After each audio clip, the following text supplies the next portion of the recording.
What if I told you that for centuries, tucked away in plain sight, there's been an ancient text with the most efficient self-improvement plan ever written? It's basically a blueprint that promises to give us everything we want today, all based on one single instruction. And I'm serious. Just think about that for a second. What if there really was one master key? A single formula so powerful it could unlock all the big things you really want out of life. I'm talking about things like, that real, genuine respect from the people who matter to you. Not just being liked, but being truly seen and valued for exactly who you are. Or how about this one? The kind of inner strength that lets you handle whatever life throws at you. Facing challenges not with that knot in your stomach, but with this solid, grounded sense of confidence. And then, of course, there's the big one. Total freedom. Freedom from worry, from all that nagging self-doubt, just the freedom to be completely at peace. It sounds like something straight out of a modern self-help book, doesn't it? Well, get this. An ancient text written in a language called Pali, the Ākaṅkheyyasutta, which means the discourse on wishes, makes exactly that promise. It lists over a dozen different goals, from earning respect all the way to reaching enlightenment. And for every single one, it gives the exact same 5-part instruction. One formula for the whole shebang. So what is this magic formula? Well, if you just do a standard literal translation, you get something like this. You need to fulfill your ethical conduct, pursue serenity, don't neglect meditation, be possessed of insight, and develop empty dwellings. Okay, that sounds really profound, and it is. But let's be honest, it's also kind of abstract, a little hard to grab onto. Develop empty dwellings? I mean, what on earth does that mean? Do I need to go find a cave somewhere? How does any of this actually help me in my life right now? Well, to find out, we have to dig deeper than just a dictionary. We need to pull out a sort of decoder ring for this ancient wisdom. It's a 2-step process. First, you get a clean, modern translation directly from the Pali. But then, and this is the important part, you go back to the very roots of those words to feel the experience they were trying to point. So, think of it like this. The modern, literal translation tells you what to do. It gives you a definition, maybe a set of rules. But digging into the original meaning uncovers the how and the why. It's not about rules, it's about a way of being. It's about the feeling, the experience they were actually talking about. All right, enough theory. Let's actually put this decoder to the test. We're going to take 2 key ideas from that formula and see what happens when we run them through this process. First up is the word sila. It's the very foundation of the whole thing. So our standard translation gives us ethical conduct, or morality.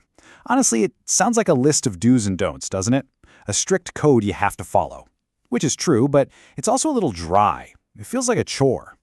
But when we use our decoder ring, we find that the original Pali word, sila, also means nature or character, and it's related to a word that means coolness.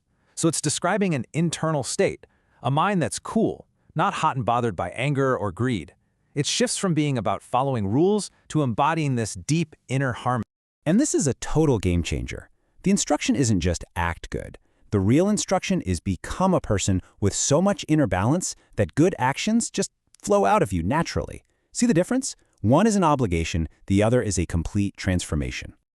Okay, that was cool, right? Let's try another one. Let's tackle that really weird phrase at the end of the list, the one that probably made you scratch your head, sunyagara. Now, the literal translation is super straightforward. Sunya means empty, and agara means house or dwelling. So the advice seems to be, go find a quiet, empty room to do your practice in.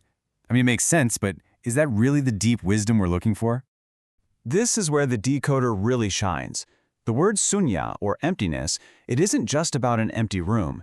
It's actually one of the deepest ideas in this tradition.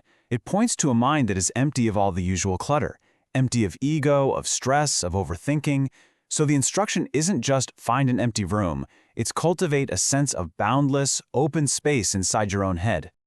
That changes everything, doesn't it? The practice is no longer about where you are physically. You could be on a crowded subway, in a crazy busy office, you can still practice this. You're building an internal sanctuary. It's a skill you develop inside, not a place you have to find outside. So now we kind of have the key. We've seen how this deeper way of looking at the words changes everything. So what happens when we apply this decoder ring to the entire 5-step blueprint? Well, that list of ancient duties, it becomes something else entirely. It turns into this: an active, vibrant, inspiring guide for your inner life. You don't just have ethics, you cultivate a cool, harmonious nature.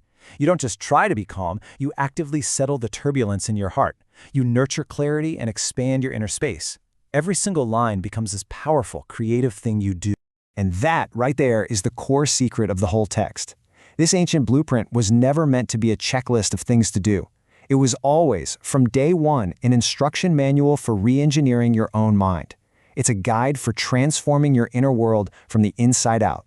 Which brings us full circle, right back to the beginning. That inner transformation, that is the master key. Because when you build this inner world of harmony and clarity and space, things like respect and confidence and freedom, they're not things you have to chase anymore. They just become the natural result of the person you've become. And that just leaves us with this one last incredible thought. We just saw how simply changing the way we translate a few words can turn these old, dusty rules into a powerful, living guide for today. It really makes you wonder, doesn't it? What other amazing wisdom is out there, just hiding in plain sight, waiting for us to find the right way to unlock it?